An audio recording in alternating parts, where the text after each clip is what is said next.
hill, my hair's put back, my hands are washed, and we're ready to bake. Today's recipe is going to be a pineapple upside down cake. Everything's scaled out and ready to go, so we can just put it all together and pop it in the oven and wait for it to cook.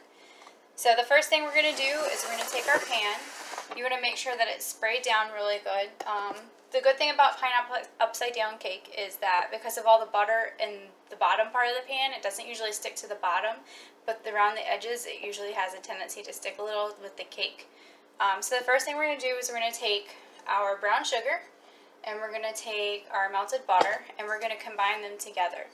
One of the things you want to make sure that you do when you measure out your brown sugar is make sure that you pat it down pretty tightly inside of the scoop. That's just the way that all recipes do brown sugar. I've never seen one that doesn't do it that way, so if you do it that way, you're usually pretty safe.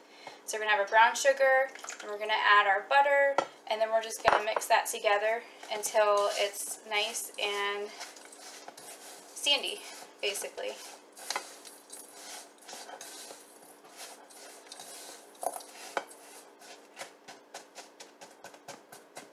So once that's all ready to go, you have a nice wet brown sugar mixture. You're going to stick it into the pan. And you're going to press it all down so that it covers the bottom of the pan.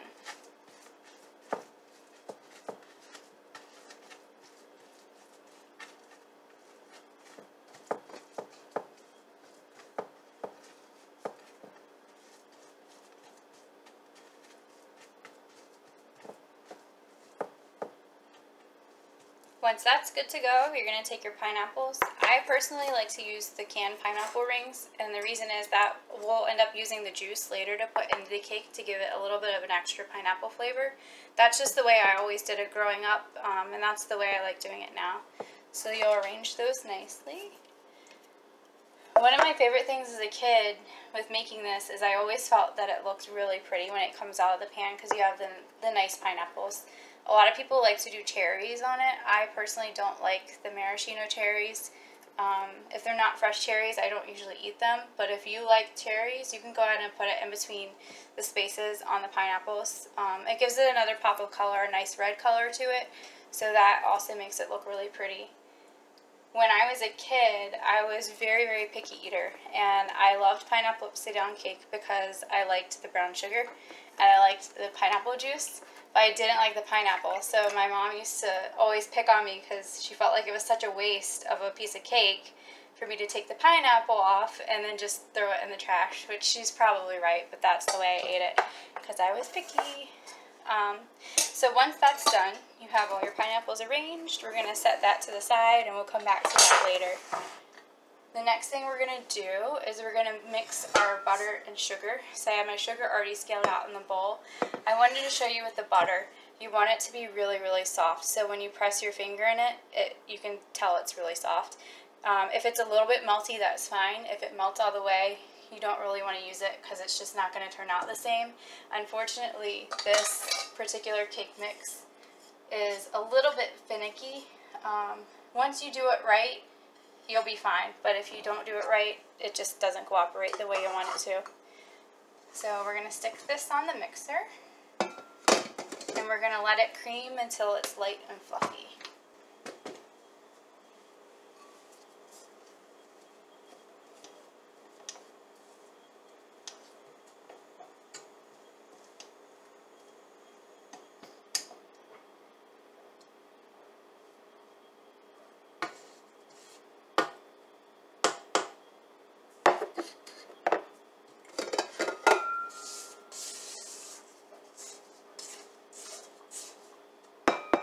Okay, so now we've whipped our butter. It's light and fluffy. As you can see, it's a little bit whiter than the butter was when we first added it. We're going to put it back on, and we're going to add our eggs one at a time. You're going to notice a theme about this recipe as we go through. It likes everything, all of your liquidy ingredients, like your butter, your eggs, your milk that you'll add later, to be the room temperature. It just works out better that way. That's the way I was taught. I've done it with cold, and it tends to like seize up on you almost. It looks curdled, and then when you put it in the oven, the butter melts out weird, and it rises really weird. It's not a nice pretty cake when you don't do it the right way. I don't like to wait. I'm not a very patient person sometimes. Pastry doesn't like to be pushed. It likes you to be patient. It likes you to take your time. So when I say you want soft butter, room temperature eggs, and room temperature milk, that's what it means. I don't like to wait, so I usually just run a little bit of warm water over my eggs so that they're nice and room temperature. Don't do it for too long. You don't want them to go bad. I usually just run the warm water for like 5 or 6 seconds, just long enough to get the chill off of them, and that's usually substantial. So we're going to add our eggs one at a time, and you're going to mix in between each one. That just makes sure that it incorporates completely into the batter. You have no egg like running away from the rest of the batter. It's all nice and mixed, and it bakes really nicely when you do it that way.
So in between the third and fourth egg, I generally like to scrape down the sides of the bowl. The reason being, you can kind of see it on the beater. You have a little bit of the butter sugar mixture that hasn't mixed with the eggs. That's kind of what happens on the sides and the bottom of your bowl, because KitchenAid is designed so that this doesn't scrape the sides of your bowl. If it were to, the film on the outside of the beater would wear off, and it's not good. It's bad on the motor if it scrapes. So just make sure you scrape everything down, get all the way down to the bottom, give it a good stir. Again, this is just to make sure that everything is mixed in properly and your cake bakes beautifully. So we'll put this back on and we'll add our last egg.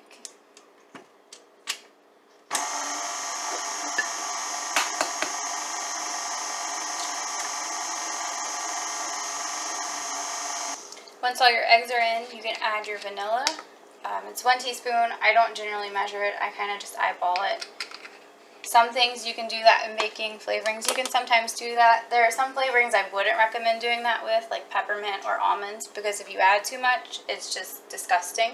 But vanilla is not generally one of those. Once your vanilla's in there, we're going to add our dry, and we're going to add our milk. And we're going to do it in several different additions. Again, this is just to make sure that everything incorporates properly, it's all mixed in nicely, and then you don't have any issues with your final product. I have my baking powder, salt, and flour in here. You can give it a little bit of a stir. I don't usually sift my flour for my cakes or really anything. I'll sift it for a handful of things that are a little more delicate, but this is just a vanilla cake. I don't see a difference when I've sifted it and when I haven't. Some people say that there's a big difference. There's like two very different sides of this camp. Some people are always sifters, some people are never sifters. I tend to fall on the never sifters. I've read blogs about it. I've tried it both ways, and this is just the way I feel like it works just as fine as the other way. But if you want to take the extra step, go for it. So we're going to add a little bit, about a third of our flour, and we're going to let that mix in like 2/3 of the way. Once that's mixed in 2/3 of the way, we'll add half of our milk. I did take some of the pineapple juice so that it's not going to waste and add it. It also gives it a little bit of that pineapple-y flavor inside of our cake. So this is about half pineapple juice, half milk, and then I usually do a dollop of some kind of fat. I used to do Greek yogurt. I don't usually buy Greek yogurt all the time because I'll go through periods where I'll eat it all the time and then I won't eat it. So I don't always have it in my fridge. I read in recipes that a lot of chocolate cakes actually have mayonnaise in it, which is another source of fat. So I've actually started using a dollop of mayonnaise because that's something that I always have in my refrigerator. If you have Greek yogurt, you can use that. You can use mayonnaise. You could use sour cream. Just something to give it a little bit of extra fat since we're not using all milk. We're using some juice.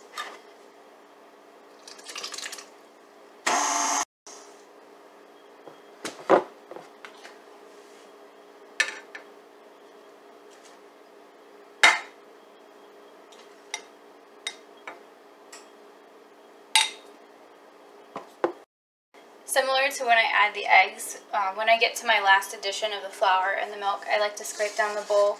There's a lot of flour residue on the side that wasn't incorporated because it kind of just flies up in the bowl a little bit. But also, again, you want to make sure that you're scraping the bottom and making sure all that nice buttery, sugary egginess is also mixed in with your flour, because you don't want that to be sitting on top of your cake when you put it in the oven, which is what would happen if you didn't scrape down your bowl.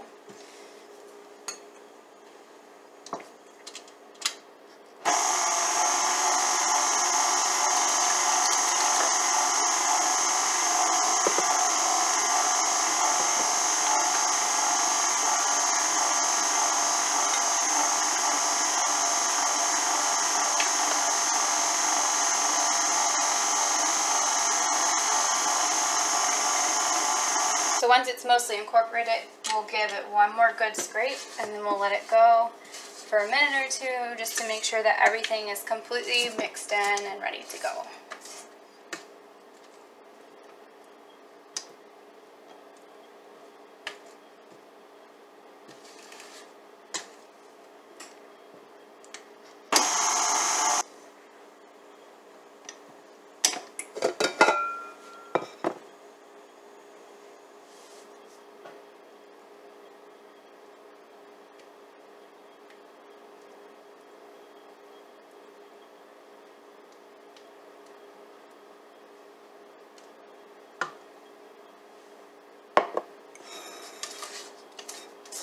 I always like it to give it one more good stir just to make sure that absolutely everything in the bottom is done mixing in.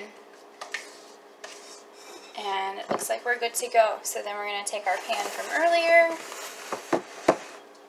We're going to dump this in there.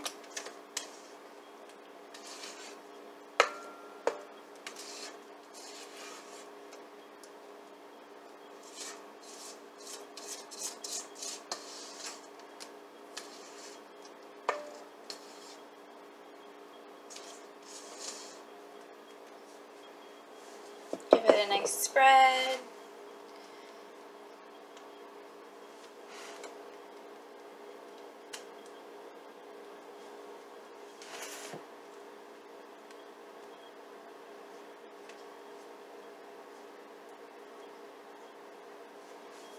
I like to give it a little shake just to kind of even out some of those peaks and valleys a little bit so it's flat when it's going in.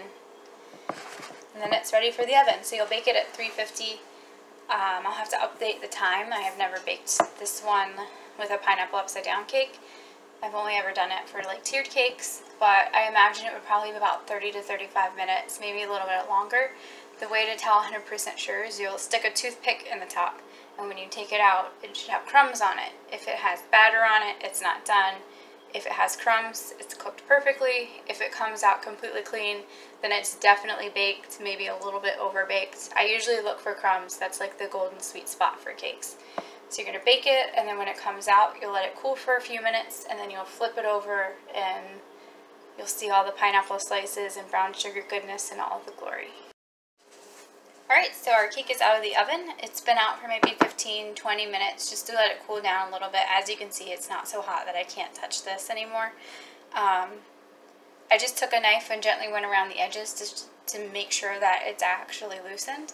The reason you want to let it set for a little bit after you take it out of the oven is to give it a little time to cool down on the inside so it doesn't fall apart when you flip it out. But you want it to still be warm so that all of the nice gooiness underneath is still loose from the pan and it's not going to stick. So we're going to flip it out on a sheet tray.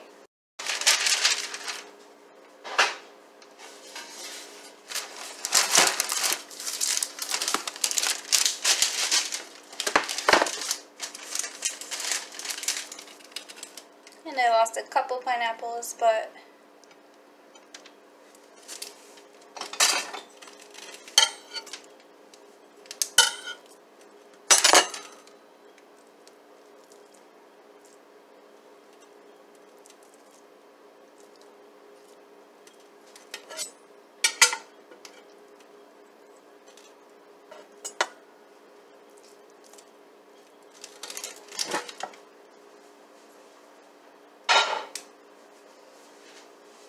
not so bad for the first one in 15-20 years. So there's your pineapple upside down cake. It did take about 45 minutes for it to bake in the oven. I don't know if you noticed, but the top side of mine was a little dark. My oven tends to run a little bit hot, so I actually ended up having to turn my oven down to 325 about halfway through. The easiest way to tell if your oven's accurate is to just go ahead and go to like Bed Bath & Beyond or Sur La Table and get like an oven timer or an oven thermometer. They're only about $5 or $10. It's really handy to have. Another good use for it is to make sure that your oven is actually properly preheated before you throw stuff in there. That way you don't have to risk having cakes collapse mid-bake because it wasn't up to temp like it should have been. So, there's our pineapple upside down cake. I would highly encourage you to take a bite as soon as it's out of the pan and out of the oven because it's so much better warm. There's only 2 of us living here right now, just me and my husband, so I'll probably end up cutting this in half and freezing half of it. So if you wanted to do that, you can. Another thing that you could do is if you have like one of the larger muffin pans, like this guy, it's almost the exact same size as your pineapples, so you can put a pineapple in the bottom of each one and do an individual size. So this batter would probably make maybe like 12 of these total. So that's another good thing that you can do is you can make them and then keep 1 or 2 out and freeze the rest and then just pull them as you're ready to eat them. So this is a really good one to do for a party because it's pretty, but it's also a good one to do for yourself individually if you wanted to just have a snack on hand for later.